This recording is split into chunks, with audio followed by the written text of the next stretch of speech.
An idea and some clues as to how investigators are trying to put together some information. I was thinking particularly looking at the plane manifest. Who got on board these 4 airplanes? Well, first of all, I think you approach that sort of investigation at 2 levels. First, from the level of law enforcement, and secondly, from the level of intelligence, both of which working closely in tandem.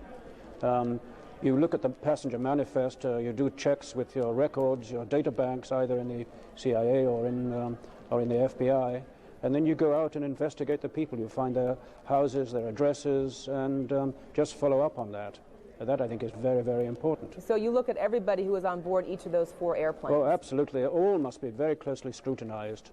Who they were, how they bought their ticket, how did they get to the airport. These are all things that could point toward the direction as to who was involved in this operation. Of course, and you would investigate the taxi drivers who took them to the airport and every single detail about their getting on the plane. That is very important. This, of course, today has so many people scratching their heads, and yesterday as well. America living in fear of a lot of things in recent years, but things like nuclear war, things like biological warfare.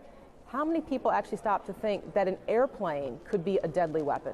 Very few, including myself. I note that Louis Freeh, the director of the FBI, just before he retired, made a point saying that the most likely forms of terrorism in the United States in the near future would be first cyber warfare and secondly biological, chemical and radiological warfare.